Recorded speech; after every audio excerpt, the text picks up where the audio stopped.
ejigbo eje ebe ejigbo agwa onye ochokwu. Hey biko kwano ka mụkwa amụ nne m no igwe nzikọrịta ozi soshal midia ka mụ na gị nọ.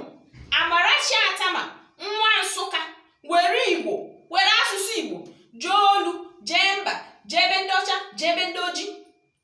Ọ na-ekwu, ọ na-asụ, ọ na-ede, ọ na-agba ya agba, ndị ọcha na-akwụrụ ya aka. Tata Amarachi bụzi onye nkụzi na mahadum dị na United States of America. Ọ na-akụzi nkụzi a wezikwere ya ma na-ekwupụta na-akwalite asụsụ na omenala Igbo.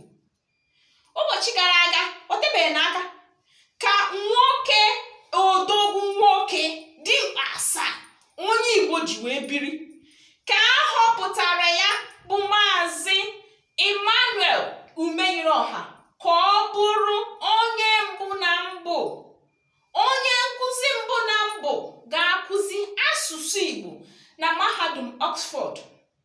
Ya bụ mahadum Oxford so na mahadum kachasị n'ụwa niile.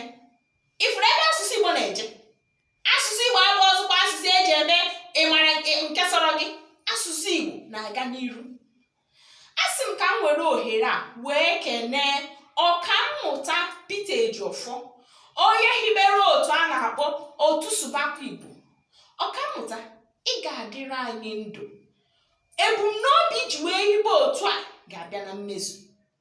Asị m ka m kenezikwuo Maazị Chinedu Aniagbaọsọ na ndị otu ya maka mmemme ịkwalite asụsụ Igbo ha na-akwado ịchịkọba n'oge na-adịghị anya. Ife niile a bụ ife a na-eme iji wee kwalite omenala na asụsụ Igbo. A na-eme ekenezikwa ndị ọzọ niile, ndị Igbo niile degoro akwụkwọ mee ife dị iche iche iji wee kwalite omenala na asụsụ Igbo. Asị m ka m gwa gị, ịmụta nwa sụọrọ Igbo, kụziere Igbo ka ọ mara na-asụ na-ede. Asụsụ gị na-egosi onye Igbo na ihe ị na-eme nakwa ebe isi wee bịa. Asụsụ Igbo ga-adị, asụsụ Igbo ọ ma anwụnata anwụ.